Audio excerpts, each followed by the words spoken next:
Stirlo baigelos jitlo rayonis prevenoj verdenskaj klinisa nimojivo g obasjavalo escopugino is nojimokopeno lisle kuve vidokcha cruzangino tigelo prolazio jujidin nesdriv valbole. Nakan dujiv penest godina escopujujiv netisinski tretmana bezbrajnis suza I tri stravina gubika koja sujaj rizorla du uvij trinutic tribo predstavljali vrhunik njeno the voda ikonano pobjuju nedna pravnam subinum. Leda g grevitas discala hliden natana grade bonlicum crevita duc jod g disench postangela supply iber. Croz maglu iscripulginastin gin g pogold ojneki treo posnata lice treo g podercu ovjica kojim g pos little sigilis vojim ladost. Tika rado rayones isnanata susi naglo at vorla as snain odoreco zito prostori ju gibahetu umeoro gorin mandi. Njegovo skupocjeno talijansko odjelo krojeno po mjeri od najfinije uvozne svile bilo je neznatno izgužvano, a njegovo lice nije odavalo ni trunku roditeljskog uzbuđenja, već isključivo hladnu i sirovu iritaciju. Goran je bio lokalni tekstilni tajkun, čovjek koji je vlasništvom nad lancem luksuznih butika izgradio carstvo na znoju stotina siromašnih varaždinskih radnica, koje su za minimalnu plaću danonoćno šivale njegove kreacije u prašnjavim pogonima.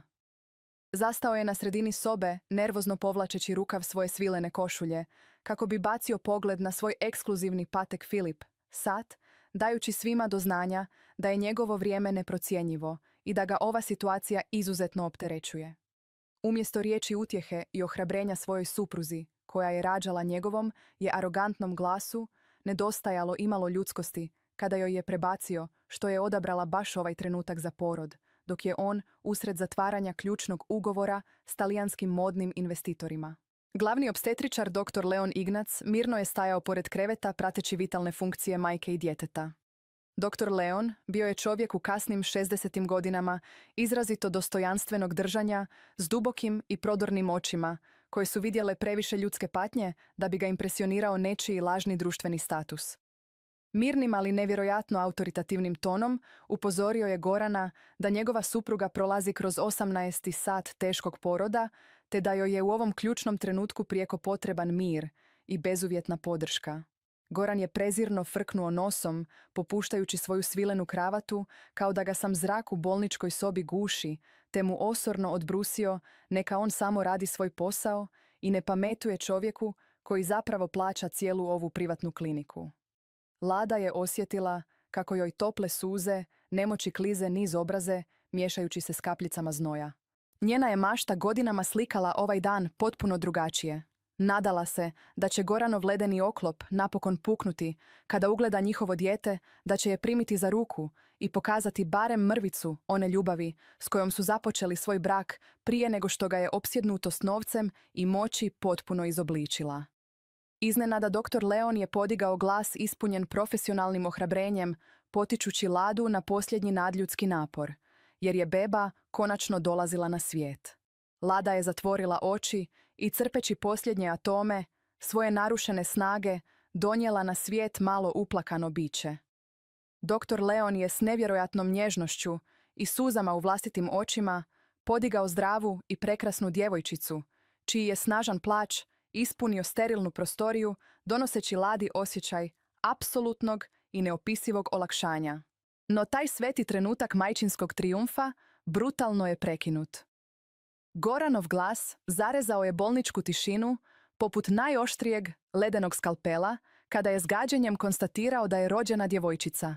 Nije napravio ni korak prema svojoj kćeri, niti je pružio ruku svojoj iscrpljenoj supruzi. Njegove riječi padale su po Ladi poput teških udaraca bičem, dok je urlao kako su se jasno dogovorili da on treba muškog nasljednika, nekoga tko će preuzeti njegovo modno carstvo i nositi njegovo prezime, a ne još jedno beskorisno žensko dijete koje će samo crpiti njegove resurse. Lada je drhtavim rukama posegnula prema bebi moleći ga slomljenim šapatom da barem pogleda njihovu savršenu kćer, ali Goranova okrutnost nije imala granica.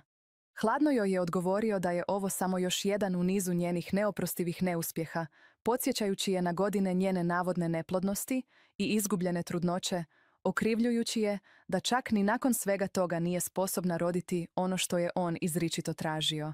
Medicinske sestre su u potpunom šoku prestale disati zgrožene količinom čiste zlobe koja je isjavala iz tog naizgled uglednog milijunaša.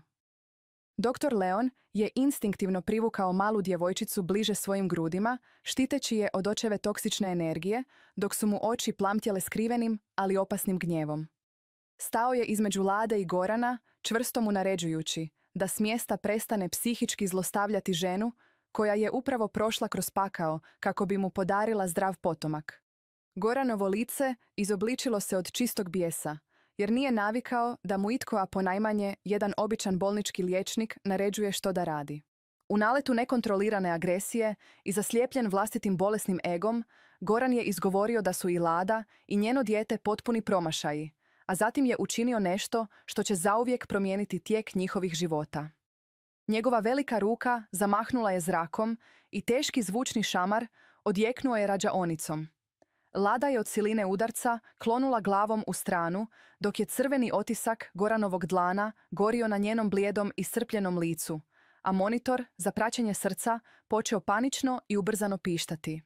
Goran je bahato ispravio manžete na svojoj košulji, uvjeren da je pokazao tko je apsolutni gospodar situacije, ne sluteći ni u najgorim noćnim morama, da je upravo potpisao svoju konačnu smrtnu presudu. Dr. Leon pritisnuo je hitni alarm za osiguranje, dok je njegov pogled fiksiran na Gorana bio hladniji od najdublje zime. Taj stari smireni liječnik nije bio samo šef odjela. On je bio Leon Ignac, tajni vlasnik najvećeg tekstilnog kombinata u državi, onaj isti nevidljivi tajkun koji je proizvodio i opskrbljivao Goranovo carstvo svakim metrom svile i pamuka i, što je najvažnije, on je bio Ladin biološki otac, koji ju je tražio puna 3 desetljeća. Goran je mislio da je ošamario bespomoćnu i slabu ženu, bez igdje ikoga, ne shvaćajući da je upravo digao ruku na jedinu nasljednicu carstva koje ga može izbrisati s lica zemlje samo jednim jedinim telefonskim pozivom.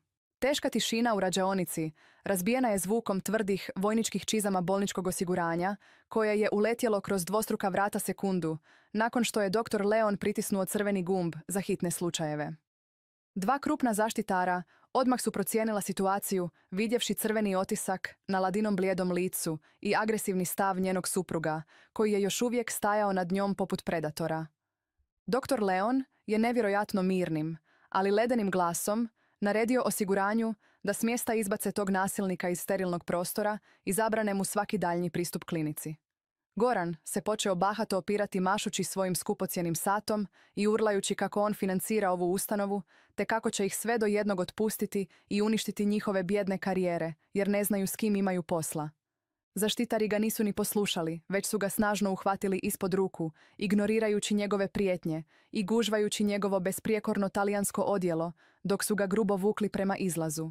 Dok je Goran nestajao niz dugački bolnički hodnik, bacajući posljednje pogrde na račun svoje supruge, Lada je osjetila kako se u njenim grudima zauvijek lomi posljednja tenka nit straha i slijepe ovisnosti koja ju je godinama vezala za tog toksičnog čovjeka. Medicinske sestre su odmah priskočile Ladi, prislanjajući hladne obloge na njen užareni obraz i provjeravajući njene vitalne funkcije, koje su se polako, ali sigurno smirivale pod njihovim iskusnim rukama. Dr. Leon je s neopisivom pažnjom i očinskom toplinom položio malu uplakanu djevojčicu na majčina prsa, dopuštajući Ladi da napokon osjeti taj čudesni dodir novog života za koji se tako grčevito i hrabro borila sve ove godine. Lada je prigrlila svoju kćer, kojoj je u tom svetom trenutku tiho šapnula ime Zora, vjerujući da njeno rođenje označava novi i svjetliji početak, daleko od mraka i poniženja koje je donosio Goran. Gledajući u to savršeno malo lice, Lada je shvatila da više nikada neće dopustiti nikome da je ponižava i gazi njeno dostojanstvo, jer sada mora biti neprobojni štit za svoje nevino dijete. Dr. Leon ju je promatrao s dubokim i neobjašnjivim ponosom, u očima koje su skrivale nevjerojatnu tajnu staru više od 30 godina, a koju je upravo danas, nakon stravičnog čina nasilja, odlučio napokon otkriti. Nekoliko sati kasnije, Lada je premještena u prostrani privatni apartman na elitnom katu klinike, gdje je vladala apsolutna tišina, narušavana samo tihim i mirnim disanjem male Zore, koja je sigurno spavala u majčinom naručju. Vrata sobe su se tiho otvorila i u prostoriju je ušao dr. Leon, ali ovoga puta na sebi nije nosio svoju uobičajenu bijelu medicinsku kutu, već elegantno i nevjerojatno skupo tamno odjelo koje je zračilo istinskim autoritetom i golemom moći. Njegovo držanje više nije bilo samo držanje brižnog bolničkog liječnika, već čovjeka koji iz sjene kontrolira sudbine tisuća ljudi i okreće stotine milijuna eura. Sjeo je u tešku kožnu fotelju pored Ladinog kreveta, promatrajući je s izrazom lica koji je miješao neizmjernu ljubav i duboku zatomljenu roditeljsku tugu. Lada mu je tihim i promuklim glasom iskreno zahvalila na svemu što je učinio u rađaonici, ispričavajući se zbog sramotnog ispada svog supruga i priznajući da je taj stravični udarac prava slika njenog braka koji je godinama očajnički skrivala od vanjskog svijeta, glumeći savršenu i pokornu suprugu. Dr. Leon je blago odmahnuo rukom, prekidajući njene isprike i dubokim glasom joj rekao da se više nikada u životu ne smije ispričavati za tuđu okrutnost, jer ona nije apsolutno nimalo kriva za Goranovo bolesno i narcisoidno ponašanje. Zatim je polako izvadio pažljivo presavijeni papir iz unutarnjeg džepa svog sakoa i stavio ga na rub njenog kreveta, objašnjavajući joj da je mjesecima pratio svaki njen korak, svaki njen uplašeni trzaj i svaku modricu koju je pokušavala nespretno prekriti šminkom tijekom rutinskih trudničkih pregleda. Priznao joj je da je tijekom njenih prvih krvnih pretraga potajno napravio detaljan DNK test, jer su ga njene oči, njen osmijeh i njena nevjerojatna izdržljivost neopisivo podsjećali na ženu koju je volio prije više od 3 desetljeća, na ženu koja je bila Ladina, tragično preminula majka. Ispričao joj je potresnu priču o tome kako su on i njena majka bili prisilno i okrutno razdvojeni zbog spletki bogatih i moćnih obitelji koje su ga tada smatrale nedostojnim i siromašnim studentom medicine, tjerajući njenu majku da nestane s djetetom koje je nosila pod srcem. Lada je slušala u potpunom šoku, ne mogavši vjerovati da čovjek koji joj je upravo spasio život i donio njenu kćer na svijet, zapravo cijelo vrijeme očajnički traži nju, svoju jedinu, izgubljenu kćer.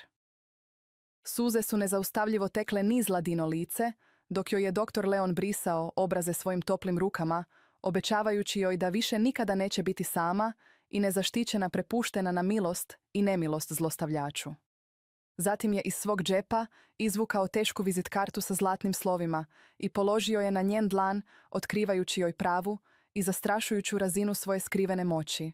Dr. Leon Ignac nije bio samo cijenjeni varaždinski liječnik, on je bio većinski vlasnik i tajni osnivač najvećeg tekstilnog konglomerata u cijeloj regiji, čovjek koji posjeduje goleme tvornice, predionice pamuka i pogone koji opskrbljuju cijelu europsku elitu. Objasnio joj je potpuno mirnim i proračunatim glasom da je Goran Mandić arogantni milijunaš koji ju je maloprije ošamario zapravo apsolutno i potpuno ovisan o njegovim tvornicama, te da Goranovo cijelo modno carstvo stoji na staklenim nogama koje on može srušiti jednim jedinim potpisom na komadu papira. Lada je gledala u vizit kartu, pa u svog pravog oca, polako shvaćajući da njen život više nikada neće biti diktiran strahom, jer je upravo postala jedina nasljednica tekstilnog vladara, spremna da uništi čovjeka koji ju je smatrao bezvrijednom. Raskošan stakleni ured Gorana Mandića, smješten na najvišem katu moderne zgrade, u samom centru Varaždina, odisao je hladnom arogancijom i lažnom moći, dok je on nervozno koračao po debelom vunenom tepihu. Njegovo lice bilo je izobličeno od čistog bijesa, jer nije mogao podnijeti činjenicu da ga je obično bolničko osiguranje izbacilo na ulicu poput najgoreg kriminalca.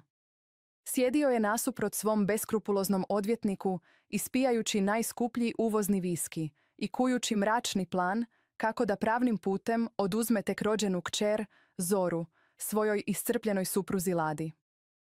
Goran uopće nije mario za dijete, već je isključivo želio iskoristiti bebu kao ultimativno oružje kojim će prisiliti Ladu da se ponizno vrati u njegov zlatni kavez i ponovno postane njegova poslušna i tiha žrtva. Vjerovao je da Lada nema apsolutno nikakvih financijskih sredstava ni obiteljske pozadine te, da će je sudski troškovi u kombinaciji s prljavim medijskim kampanjama i prijetnjom gubitkom djeteta natjerati na apsolutnu kapitulaciju. Njegove sadističke zablude i zlobni planovi naglo su prekinuti paničnom zvonjavom njegovog privatnog telefona, koja je odjeknula poput zloslutnog upozorenja u prostranom uredu. Njegov glavni voditelj proizvodnje zvao je potpuno izbezumljen, obavještavajući ga da su svi tegljači s najfinijom svilom pamukom i vrhunskim materijalima, koji su trebali stići u njihove tvorničke pogone iznenada i bez ikakvog objašnjenja zaustavljeni. Ti materijali bili su žila kucavica Goranovog modnog carstva, neophodni za izradu nove luksuzne kolekcije, koja je već bila unaprijed prodana strogim talijanskim investitorima uz astronomske penale u slučaju kašnjenja. Goran je bahato zgrabio telefon uvjeren da se radi o običnoj administrativnoj pogrešci, te je odmah nazvao upravu glavnog dobavljača najvećeg tekstilnog konglomerata u regiji, zahtijevajući da se isporuka s mjesta oslobodi prijeteći im multimilijunskim tužbama.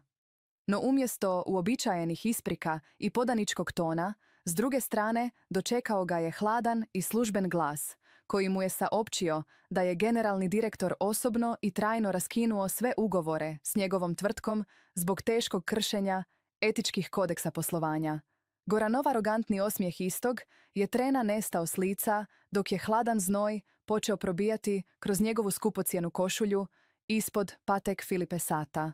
Nije ni slutio da je taj nevidljivi generalni direktor zapravo dr. Leon Ignac, onaj isti čovjek kojeg je on jučer u rađaonici brutalno uvrijedio i pred kojim je ošamario svoju suprugu. Prije nego što je Goran uspio smisliti ikakvo alternativno rješenje, uslijedio je novi stravičan udarac, jer su talijanski investitori, obaviješteni o potpunom kolapsu njegovog lanca opskrbe, već počeli masovno povlačiti svoje višemilijunske uloge. Kuloarima varaždinske elite također se počela nezaustavljivo širiti mračna i sramotna priča o njegovom divljačkom ponašanju u privatnoj klinici, što je natjeralo banke da mu u roku od nekoliko sati zamrznu sve kreditne linije i potpuno blokiraju poslovne račune. Njegovo luksuzno modno carstvo, izgrađeno na iskorištavanju siromašnih i poštenih švelja, počelo se urušavati iznutra poput kule od karata, ostavljajući ga paraliziranog i bespomoćnog pred nezadrživom olujom koju je sam svojom okrutnošću izazvao. Dok se Goranov lažni svijet pretvarao u prah i pepeo, Lada Kovačević sjedila je u prostranom i suncem obasjanom zimskom vrtu veličanstvenog obiteljskog imanja na rubu grada. Imanje njenog pravog oca, doktora Leona, bilo je okruženo visokim kamenim zidovima i zaštićeno najsuvremenijim sigurnosnim sustavom, pružajući joj apsolutni mir i potpunu izolaciju od vanjskog svijeta. Lada više nije nosila jednostavnu i neupadljivu odjeću, u kojoj se godinama skrivala od Goranovih neprestanih kritika, već je bila obavijena u predivan mekani ogrtač od najčišćeg kašmira koji je zračio tihom elegancijom i nevjerojatnim dostojanstvom. Njena kači Zora mirno je spavala u njenom toplom krilu, potpuno nesvjesna da je rođena kao jedina i neprikosnovena nasljednica najvećeg tekstilnog monopola u državi. Lada je gledala kroz velike staklene stijene u prekrasne zelene vrtove, osjećajući kako se njena ranjena duša napokon oporavlja od dugogodišnjeg emocionalnog zlostavljanja straha i dubokog poniženja. Nije osjećala ni trunku žaljenja za čovjekom koji ju je zlostavljao, jer je sada znala da njena snaga leži u istini i u obitelji koju je napokon pronašla. Dr. Leon je tiho ušao u zimski vrt, praćen timom najelitnijih odvjetnika u zemlji, koji su s dubokim poštovanjem prilazili, Ladi tretirajući je s uvažavanjem kakvo nikada nije doživjela u svom promašenom braku. Glavni odvjetnik položio je pred nju na mali stakleni stolić debeli fascikl s dokumentima koji su sadržavali zahtjev za trenutni razvod braka, zahtjev za potpuno i isključivo skrbništvo nad malom Zorom te doživotnu mjeru zabrane prilaska za Gorana Mandića. Uz te izuzetno važne osobne dokumente nalazili su se i službeni financijski papiri koji su do najsitnijih detalja opisivali stravičan i nezaustavljiv slom Goranove tvrtke, dokazujući crno na bijelo da on više ne posjeduje apsolutno ništa čime bi je mogao ucjenjivati ili joj prijetiti. Lada je polako uzela teško zlatno nalivpero i prešla smirenim pogledom preko gustog teksta, shvaćajući nevjerojatnu težinu i apsolutnu moć koju sada sigurno drži u svojim rukama. Njena ruka nije nimalo zadrhtala dok je stavljala svoj čvrsti potpis na apsolutno svaki ponuđeni dokument, zapečativši time Goranovu konačnu mračnu sudbinu i brišući ga zauvijek iz svog pročišćenog života. Znala je da čovjek koji ju je godinama arogantno uvjeravao da je bezvrijedna i nesposobna sada očajnički sjedi u svom praznom uredu, bez novca, bez lažnog ugleda i bez obitelji, potpuno svjestan da ga je uništila žena koju je nepravedno smatrao svojim privatnim vlasništvom. Leda no poriglo pogled prima svom oku blago musi nazmađela it huzet vorla tiki koni fascical potpuno spremna da kao prava I nisalamuljiva vladerka svog novoga voda doka sutrinjaj dana kođem igoran mandi napokon platiti visoko sajđeni za svekun džini prolevana suzu. Hladna i stroga sudnica u Varaždinu odisala je teškom tišinom, dok je Goran Mandić sjedio potpuno slomljen za malim drvenim stolom. Njegovo nekoć besprijekorno talijansko odjelo sada je visjelo na njegovom mršavom i ispijenom tijelu, dok su mu ruke nervozno drhtale nad praznim pravnim spisima. Znao je da je izgubio apsolutno sve svoje luksuzne butike, svoje talijanske investitore i svoj lažni društveni ugled, ali je i dalje očajnički vjerovao da može manipulirati sustavom kako bi dobio skrbništvo nad malom zorom. Teška hrastova vrata sudnice otvorila su se uz tihu škripu i u prostoriju je ponosno ušetala Lada Kovačević, zračeći nevjerojatnim samopouzdanjem i istinskom moći. Nije više bila ona preplašena žena iz rađaonice, već apsolutna vladarica svog života, obavijena u elegantan crni kaput od najfinijeg kašmira. Uz nju je mirno i dostojanstveno koračao dr. Leon Ignac, praćen timom najelitnijih korporativnih odvjetnika u državi. Kada je sudac smirenim glasom pročitao konačnu presudu, kojom se Ladi dodjeljuje potpuno i isključivo skrbništvo, te se Goranu izriče trajna mjera zabrane prilaska, arogantni je tajkun pokušao posljednji put protestirati. No tada je Ladin glavni odvjetnik predao sucu i Goranu završne financijske dokumente, koji su službeno potvrđivali potpunu likvidaciju Goranove tvrtke i preuzimanje svih njegovih dugova od strane najvećeg tekstilnog konglomerata. Goranove oči su se razrogačile u čistom hororu kada je na dnu tog papira ugledao ime generalnog direktora i većinskog vlasnika tog nezaustavljivog carstva. Bilo je to ime doktora Leona, čovjeka kojeg je on brutalno uvrijedio i pred kojim je ošamario svoju suprugu, ne sluteći da je taj skromni liječnik zapravo Ladin biološki otac i tajni milijarder.